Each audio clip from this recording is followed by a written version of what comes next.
नहीं पाए ना। इसका राज है देहात स्टार्टर, जिसकी अनोखी HYT जेल टेक्नोलॉजी फसलों को जड़ से मजबूत बनाए और उपज भी बढ़ाए। देहात स्टार्टर, मजबूत जड़ें, उपज बढ़े।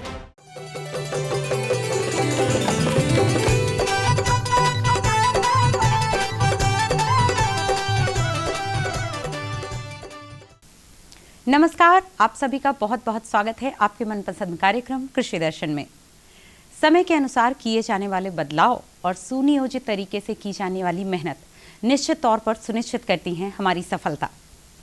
तो आज के कार्यक्रम की कड़ी में हम बातें करेंगे आपकी सफलता को सुनिश्चित करने वाली, लेकिन सबसे पहले डालेंगे नजर अपने पहले सेगमेंट खबरें खेती की पर।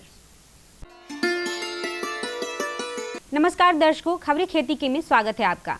खबरों में आगे बढ़ने से पहले सबसे पहले नजर मुख्य कृषि समाचारों पर।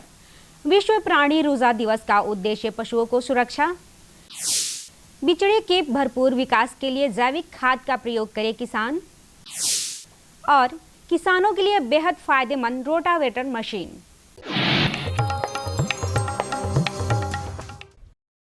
किसानों का जीवन पशुओं के साथ हमेशा संबंधित रहता है। ऐसे में पशु कैसे सुरक्षित रहें, इसके लिए किसान और पशुपालक कई उपाय करते हैं। इसी विषय को लेकर पूरे विश्व में जागरूकता फैलाने के लिए प्राणी रोजा दिवस मनाया जाता है। पटना में भी इस अवसर पर एक दिवसीय कार्यशाला का आयोजन किया गया। इस मौके पर भारत सरकार के पशु एवं मत्स्य संसाधन विभाग के संयुक्त सचिव डॉक्टर N विजयलक्ष्मी ने कहा, विश्व प्राणी रोजा दिवस का मुख्य उद्देश्य है पशुओं की सुरक्षा। पशुओं के साथ पालकों को एहतियात बरतने की जरूरत है, क्योंकि बहुत सारी बीमारियां पशुओं में होती है। उसके बचाव के लिए लोगों को जागरूक करना अति आवश्यक है। इस मौके पर राज्य से आए कई जिलों से पशु चिकित्सकों ने अपने अपने विचार रखे। एनिमल से ह्यूमन बीइंग्स में आने वाले जो समस्याएं, जो बीमारियां हैं, उसके बारे में जागरूकता फैलाना, उसका रोकथाम कैसे हो उसके बारे में समझाना और व्यापक प्रचार प्रसार करना, ताकि मनुष्यों को पशुओं से होने वाले बीमारियों से बचाया जा सके।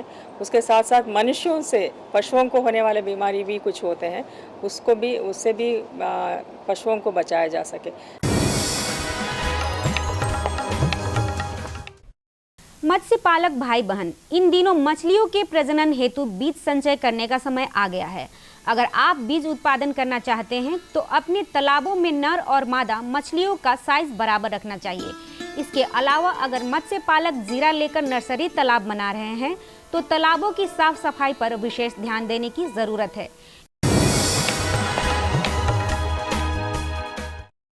किसान भाई बहन, वर्तमान समय में काफी बारिश हो रही है। ऐसे में आप इसका लाभ उठाते हुए कम से कम मध्यम या कम समय वाली धान का बिचड़ा लगा दें। बिचड़ा लगाने से पूर्व आप जैविक खादों को अपनी भूमि में अवश्य डालें, जिससे फसल की पैदावार अच्छी होगी। जैविक खाद के प्रयोग से भूमि का उर्वरा शक्ति तो बढ़ती ही है, पर दूसरी तरफ इसका कोई नकारात्मक प्रभाव भी मिट्टी पर नहीं पड़ती है।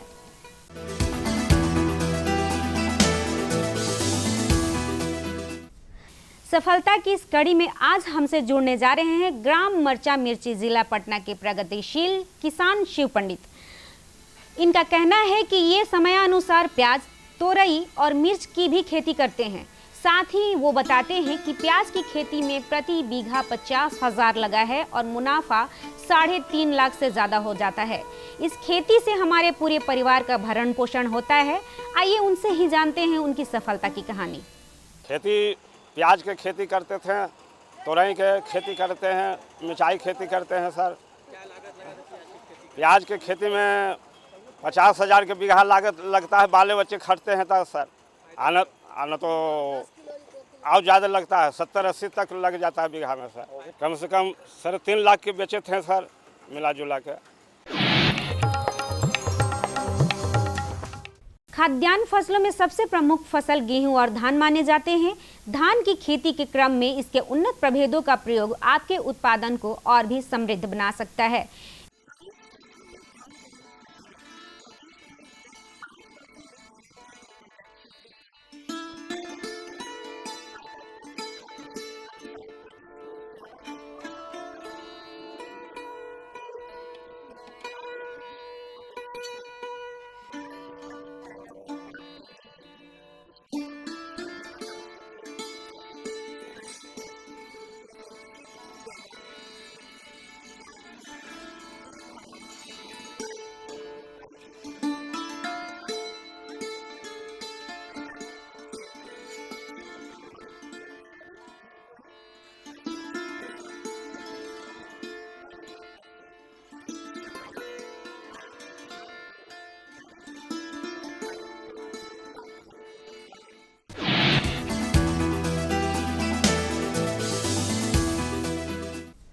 किसान भाई बहनों, रोटावेटर ट्रैक्टर के साथ कार्य करने वाली एक मशीन है जिसका उपयोग मुख्य रूप से खेतों में बीज की बुआई के समय किया जाता है। रोटावेटर मक्का, गेहूं, गन्ना आदि के अवशेष को हटाने अथवा मिट्टी में अवशेषों का मिश्रण करने के लिए उपयुक्त माना जाता है। रोटावेटर के उपयोग से मिट्टी के स्वास्थ्य में सुधार भी आता है। इसके अलावा धन, लागत, समय और ऊर्जा की भी बचत होती है।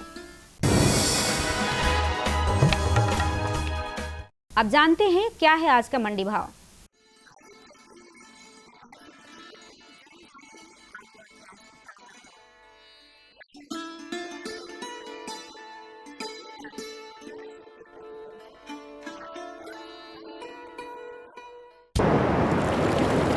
अब समय है मौसम पूर्वानुमान का।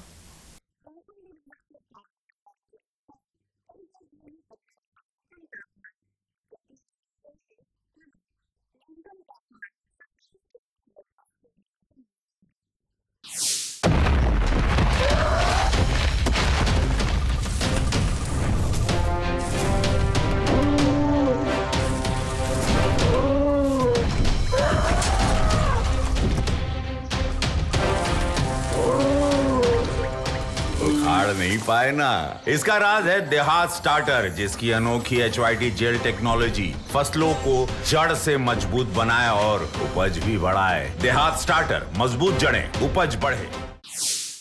खबरें खेती की में अभी आप रूबरू हो रहे थे मौसम के मिजाज से।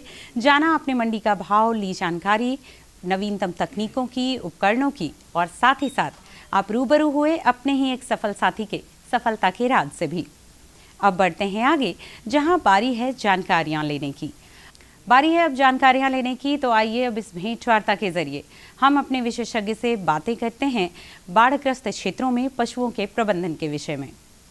नमस्कार, खेती बाड़ी से जुड़ी तमाम खबरें लिए मैं आपके सामने हूँ। जैसा कि आप जानते हैं कि हम हमेशा नए नए विषय लेकर आते हैं और नए नए विशेषज्ञों से आपको रूबरू करवाते हैं। आज जो हमारी चर्चा का विषय है वो है बाढ़ग्रस्त क्षेत्रों से पशुओं का प्रबंधन, जिस पर बातचीत करने के लिए हमारे साथ जो हमारे एक्सपर्ट हैं वो हैं डॉक्टर श्री प्रसाद साहू जी, BBC पटना से। सर, आपका हमारे कार्यक्रम में बहुत बहुत स्वागत है।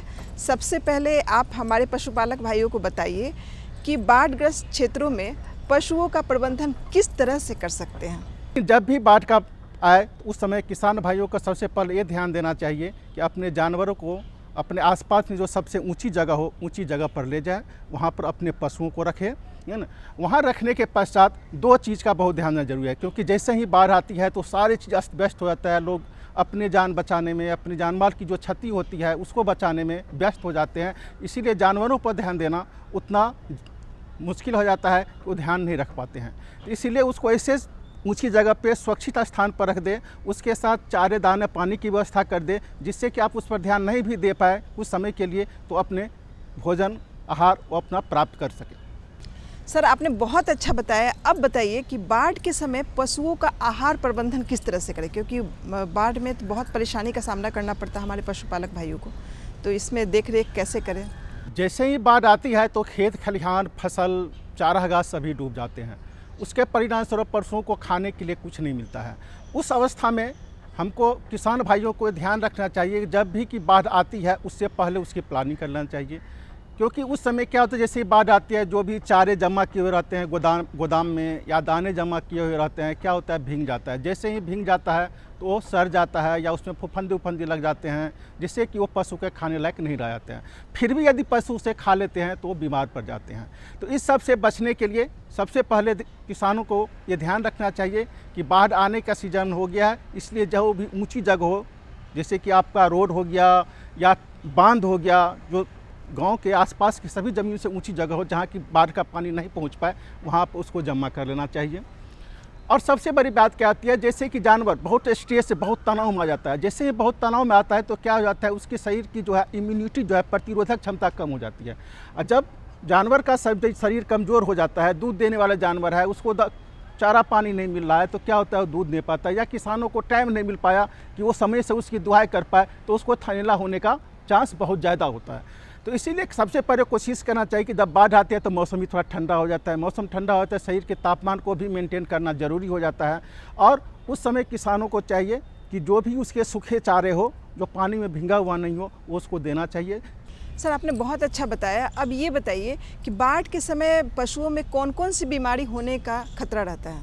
जैसा कि हम पहले बता रहे थे कि जैसे ही बाढ़ आते हैं पशु तनावग्रस्त हो जाते हैं, क्योंकि उसको रहने का अच्छा आवास नहीं मिल पाता है, उसको खाने के लिए समुचित भोजन पानी दाना पानी नहीं मिल पाता है, तो पशु की प्रतिरोधक क्षमता बीमारी से लड़ने की जो होती है वो कमज़ोर हो जाती है। उस समय उसको बहुत सारे जो बाढ़ ग्रसित या बरसात जनित जो बीमारियां होती है, जैसे गलघोटू हो गया या खुरहा हो गया या लंगरिया बीमारी टाइप का हो गया, ये सारी बीमारी होने के चांसेस बहुत ज़्यादा होते हैं। क्योंकि जानवर क्या होता है, कई बार पानी नहीं मिलने पर जो बाढ़ से प्रदूषित पानी है उस पानी को पी लेता है। उस पानी को पी लेने से जो भी प्रोटोजोआ जनित जो बीमारियां होती है, जैसे कि लाल पानी बीमारी होती है, सर्रा बीमारी होता है, ये सारी बीमारी होने के उसके चांस बहुत ज़्यादा होते हैं। और दूसरी चीज़, उस समय क्या हो जाता है कि कीड़े मकोड़े का प्रकोप भी बढ़ जाता है, उसके चलते बीमारियाँ होती है। दूसरी चीज़, जो उसके शरीर पर जो बाहरी परजीवी जो होता है, अठगोरबा होता है, चिच्चर होता है, ये सब जो होता है वो सब जो हो जाता है, उसके चलते भी बीमारियाँ होती है। और उसमें खास कर में खून में जो प्रोटोजोआ जनित बीमारियाँ होती है वो ज़्यादा हो जाता है। इस सब से बचने के लिए कोशिश हमेशा करनी चाहिए कि बरसात से पहले जो जानवर हैं उनको टीके लगा दिया जाए। बरसात से पहले क्या कहते हैं, ये कीड़े की दवाई उसको खिला दिया जाए, जिससे क्या होगा, उस बीमारी सबका प्रकोप उस जानवर पर कम होगा। दूसरा चीज़ है कि बरसात में क्या होता है कि हर जगह जो पानी का स्रोत होता है वो प्रदूषित हो जाता है। तो जहाँ तक संभव हो सके पशुओं के लिए साफ़ पानी की पीने के लिए साफ़ पानी की व्यवस्था करें, जिससे उसको बीमारी होने की शंका कम हो रही। सर आपने बहुत अच्छा बताया। अब चलते चलते हमारे पशुपालक भाइयों को क्या मैसेज देना चाहेंगे? कौन कौन सी सावधानी बरतनी चाहिए, कैसे क्या करना है, वो जरा बता दें। हम किसान भाइयों को बाढ़ के समय में ये सलाह देना चाहते हैं कि जब भी बाढ़ आती है तो मौसम विभाग द्वारा पहले से उसकी उद्घोषणा की जाती है, उस पर थोड़ा ध्यान दें। इससे क्या होगा, आपके जान माल की क्षति कम होगी। और जैसे ही उद्घोषणा आप सुने, सबसे पहले अपने जानवरों को सबसे ऊंची जगह पर ले जाएं। उसके लिए दाना पानी की व्यवस्था आप वहाँ कर लें। उसके लिए रहने के लिए जहाँ तक संभव हो सके आप पॉलीथीन की सीट का उपयोग या तिरपाल का उपयोग करके कोई टेम्पोररी आवास की व्यवस्था करें। उसकी खाने पानी की व्यवस्था करें। समय यदि जानवरों को कोई चोट वोट लगती है या कोई इंजरी होता है ना, तो किसी तरह की भी परेशानी होती है, तो उस समय आप अपने निकटतम वेटनरी डॉक्टर से संपर्क करें और उस जानवर का इलाज करें, जिससे कि आपके जानमाल की क्षति कम होगी। सर आपने हमारे पशुपालक भाइयों को इतनी अच्छी जानकारी दी, इसके लिए आपका बहुत बहुत धन्यवाद सर। खेत को खाली छोड़ने से बेहतर है कि हम उस पर अतिरिक्त फसलों की बुआई करके ज़्यादा लाभ ले पाएं। तो अब इस अगली भेंट वार्ता के जरिए आइए अपने विशेषज्ञ से लेते हैं जानकारी आलू की फसल की बुआई से पहले हरी खाद की बुआई के विषय में। किसान बंधुओं नमस्कार। मूंग, ढैंचा या सनई को हम हरी खाद के रूप में जानते हैं। जब इसे आप अपने खेतों में लगाते हैं तो आपके खेत की मिट्टी की उपजाऊ शक्ति प्राकृतिक तौर पे बढ़ जाती है और इससे उत्पादन भी बढ़िया होता है। किसान बंधुओं, चूँकि आने वाले समय में आप आलू की फसल लगाएंगे, तो अगर आप उन खेतों में जहां आप आलू की फसल लगाने वाले हैं, अगर आप हरी खाद के फसलों को लगाते हैं तो उसकी उपजाऊ शक्ति बढ़ जाएगी और आलू का फसल आपका अच्छा होगा। तो किसान बंधुओं, आज हम चर्चा करने जा रहे हैं आलू फसल लेने से पहले हरी खाद की बुआई के बारे में। तो हरी खाद की बुआई कब करें, किन प्रबंधनों की आवश्यकता होती है और जुताई का समय क्या होगा, इन तमाम सवालों के जवाब आज हम अपने विशेषज्ञ से प्राप्त करने की कोशिश करेंगे। तो इस विषय पर जानकारी देने के लिए आज हमारे साथ हैं केंद्रीय आलू अनुसंधान केंद्र पटना की वरीय वैज्ञानिक डॉक्टर सरला यादव। डॉक्टर सरला मैम, आज के कार्यक्रम में बहुत बहुत स्वागत है आपका। इस सवाल के साथ कार्यक्रम की शुरुआत कर रहा हूं कि ये जो हरी खाद के बारे में जिसके बारे में हम चर्चा करने जा रहे हैं, तो इसको किसानों को लगाने का उनको किस समय लगाना चाहिए, या कहें कि उचित समय क्या है। और कई नए किसान आपको देख रहे होंगे तो वो ये भी जानना चाहेंगे कि हरी खाद उनके लिए कितना महत्वपूर्ण है या इसकी क्या उपयोगिता है। हरी खाद का मतलब है जैसे जो खाद हम खेत में डालते हैं, ज़्यादातर हम या तो सड़ी गली गोबर की खाद डालते हैं, कंपोस्ट डालते हैं या रासायनिक उर्वरक डालते हैं, तो हर एक का अलग अलग रंग है। यहाँ पर हरी खाद कहा गया तो मतलब निश्चित तौर पे जो खाद हम डाल रहे हैं वो हरी होगी। तो वो कौन सी होगी? यानी पेड़ पौधों की खाद। जो पेड़ पौधे हम उगाएंगे खेत में उन्हीं की हम जुताई कर देंगे। तो इनमें मुख्यतः जो है ढैंचा बिहार झारखंड राज्य में लेते हैं, साथ में आप उड़द मूंग जो दलहनी फसलें हैं उनको भी ले सकते हैं, सनई ले सकते हैं, ग्वार ले सकते हैं, लोबिया भी ले सकते हैं। जैसा कि मुझसे पूछा गया कि इसको उगाने का उचित समय क्या है, तो हर एक फसल का अलग जो है बुआई का समय है। लेकिन अगर हम फसल को हरी खाद के लिए बोना चाहते हैं तो हमें मानसून से पहले इसकी बुआई कर देनी है। यदि किसी कारणवश आप मानसून के पहले बुआई नहीं कर पाते हैं तो जब मानसून आ जाता है तो उसके बाद भी जब खेत में ट्रैक्टर चलने लायक हो तब आप इसकी बुआई कर सकते हैं। और इसकी बुआई आप जो है जुलाई से लेकर के अगस्त सितंबर तक कर सकते हैं। जब मतलब आपका खेत खाली हो तो आप कर सकते हैं। और साधारणतः जो हरी खाद है उसका जो ड्यूरेशन होता है, कितने समय तक हमको उगाना है, उसको खेत में रहने देना है, वो 40 से 45 दिन का होता है। मैं आप जो बात कर रही थी मैं उसी को आगे बढ़ा रहा हूँ, ढैंचा की बात कर रहा हूँ। तो जो ढैंचा है तो उसमें बीज दर क्या होता है और अन्य जो प्रबंधन है जैसे खाद प्रबंधन या कुछ सिंचाई की तो आवश्यकता नहीं होती, तो और किन प्रबंधनों को करने की आवश्यकता होती है? ढैंचा अगर हम हरी खाद के लिए उगा रहे हैं तो जो इसकी बीज दर होगी वो 60 किलोग्राम प्रति हेक्टेयर की दर से होगी। और हम ये सलाह देते हैं कि हरी खाद के रूप में ढैंचा को तो उगाएं, और यदि आपके पास अतिरिक्त ज़मीन है तो इसका जो है इसको बीज के लिए भी उगा लें, ताकि जो अगले साल आप इसको लगाना चाहें तो आपको बीज खरीदने की आवश्यकता ना हो, क्योंकि इसमें बहुत ज़्यादा गुणवत्ता की आवश्यकता नहीं होती, केवल पौधा अच्छा होना चाहिए। तो वो तो आप जब उगाएंगे तभी आप देख लेंगे कि हाँ इसकी मतलब जो पौधे की बढ़ने की क्षमता है वो कितनी है। तो इसके लिए बहुत सारी किस्में हैं जो बाज़ार में उपलब्ध हैं, जैसे PDDS है, 1 है, या फिर जो है सेसबीनिया अंग्रेजी में ढैंचा को बोलते हैं, तो सेस पंत 1 है, सेस NBPGR की एक किस्म है, वो भी मार्केट में अवेलेबल है। तो इनकी उपज जो है काफ़ी अच्छी होती है, मतलब इनके पौधे की बढ़ने की जो क्षमता होती है बहुत तेज़ी से बढ़ते हैं। और हमने जैसे आपको बताया कि 40 से 45 दिन की जब फसल हो जाए तो उसकी जुताई कर देनी चाहिए। और मुझसे पूछा गया कि इसको बुआई का तरीका क्या होना चाहिए, तो मैं आपको बताना चाहूँगी इसके लिए कोई बहुत मतलब टेक्निकल बुआई नहीं चाहिए। आप जैसे गेहूँ धान बोते हैं उसी तरह आप छिड़काव के माध्यम से इसकी बुआई कर सकते हैं। हाँ, एक चीज़ ज़रूर ध्यान में रखें कि जब भी इसकी बुआई करें खेत में नमी होनी चाहिए। यदि किसी कारणवश वर्षा नहीं होती है, मानसून नहीं आया है और आप हरी खाद बोना चाहते हैं और उम्मीद है कि आगे थोड़ी बहुत बरसात होगी तो सिंचाई आप कर सकते हैं, नहीं तो आप इंतज़ार कर सकते हैं जब पहली बारिश हो, उसके बाद आप उसकी बुआई कर दें और अंकुरित वो 1-2 दिन में अंकुरित हो जाता है। उसके बाद जो है 40 से 45 दिन तक उसकी ग्रोथ जो है जो प्राकृतिक वर्षा होती है वो उसके लिए एकदम सफिशिएंट होती, पर्याप्त होती है और वो पौधा बढ़ जाता है, तो आराम से वो कर सकते हैं। डॉक्टर मैम, चूँकि हरी खाद जो है उसको मिट्टी में मिलाने का एक प्रक्रिया है तभी ये पूरा काम कर पाता है, तो मैं आपसे ये पूछना चाह रहा था कि कितना जुताई के समय क्या उसे खड़े जोत देना चाहिए या उसे टुकड़ों में करके, या कई लोग जो है मूंग को भी काट के छोटे छोटे टुकड़ों में करके खेत में डालते हैं, तो कौन सा विधि बेहतर होता है? और कुछ हरी खाद के बारे में कुछ और आप हमारे किसानों को बताना चाहें तो मैं चाहूँ। हरी खाद की जुताई का सबसे अच्छा तरीका है कि जब पौधा खेत में ही खड़ा रहता है, यानी 40 से 45 दिन का पौधा हो जाता है, करीब जो है वो 1.5 से 2 मीटर लंबा हो जाता है, तो उस समय ट्रैक्टर से उसकी जुताई कर सकते हैं। क्योंकि ढैंचे का पौधा बहुत नरम होता है, जैसे ही वो ट्रैक्टर के पहियों के नीचे आता है या प्लाऊ के नीचे आता है वो पूरी तरह से गिर जाता है और इसको सड़ने के लिए 15 से 20 दिन पर्याप्त होते हैं। जब भी हम हरी खाद की जुताई खेत में करें तो ध्यान रखें कि खेत में थोड़ा सा नमी होनी चाहिए ताकि जो पौधा है वो आसानी से सड़ सके। और इसके सड़ने के बाद करीब 25 से 30 टन प्रति हेक्टेयर की दर से हरी खाद जो है मिट्टी में मिल जाती है और इससे काफ़ी पोषक तत्व मिलते हैं, जैसे नाइट्रोजन मिलता है, फास्फोरस मिलता है। तो जब हम आलू की बुआई करें तो उस समय जो है हम उस जो हमारा रेट है ज़्यादातर 160 और 120 किलोग्राम यानी नाइट्रोजन, फास्फोरस और पोटेशियम होता है। तो ये रेट जो है हम कम कर सकते हैं, हम आ जाते हैं 160 की बजाय 120, 40 और 60 किलोग्राम। तो इससे किसानों को काफ़ी फ़ायदा होता है, क्योंकि जो रासायनिक उर्वरक होते हैं वो काफ़ी महंगे होते हैं और हरी खाद बहुत ही कम लागत में आप इसको उगा सकते हैं, क्योंकि इसमें सिंचाई की आवश्यकता नहीं होती।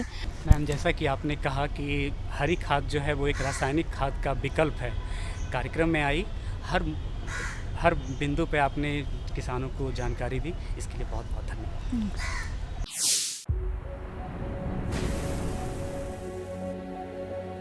We are the Indian farmers, fondly called Annadata. We are sowing dreams in its soil, nurturing them to grow bigger, making them a reality for the last 9 years. किसान की आय को बढ़ाने के लिए अनेक कदम उठाए गए। मिट्टी की जांच से लेकर सैकड़ों नए बीज तैयार करने तक, सिंचाई के सशक्त नेटवर्क से लेकर किसान रेल तक अनेक कदम उठाए। In line with our Honorable Prime Minister's vision, today we fulfill the world's need for milk, pulses, jute, spices, rice, wheat, cotton, fruits, vegetables and fish. Our centuries-old superfood, Shri Anna, globally known as millets, are being recognized as climate resilient and nutrition crops. The United Nations, at our behest, began this year as the International Year of Millets celebration. In past 9 years, under the visionary leadership of our Prime Minister Narendra Modi, we found new heights.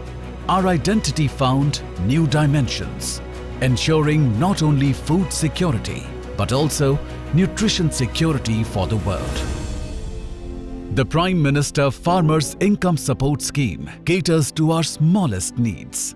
It makes our victory loom in our fields. The Prime Minister Crop Insurance Scheme is a trusted friend who never leaves us hanging and keeps us going through every thick and thin. The Prime Minister Agriculture Irrigation Scheme taught us that no land is barren. One who dares to blossom can be stopped by none.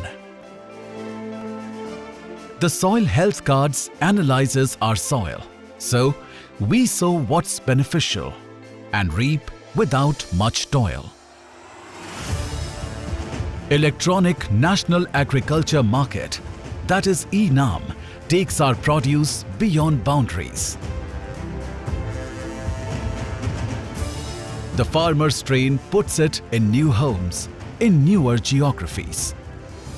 Today, we harness AI's potential. We fly drones and make high-tech mechanization possible. Our youngsters are innovating farm technologies. Our agri-startups and robust value chains are minting success stories. Nature's conservation is our vital desire. We've also become renewable energy suppliers. Today, we are achieving our destiny's might. Our power has reached new heights. हमारे किसानों ने हमें न सिर्फ आत्मनिर्भर बनाया, बल्कि आज उनकी वजह से हम निर्यात करने में भी सक्षम हो गए। So, as the country marches towards development, nearing its 100 years of freedom, we, the farmers of India, creating the new age agricultural solutions, ensuring food and nutrition security, climate resilient agriculture and robust value chains, and Maharshi, that is Millets and Other Ancient Grains International Research Initiative. Let's make world where everyone gains. One earth, one family, one future.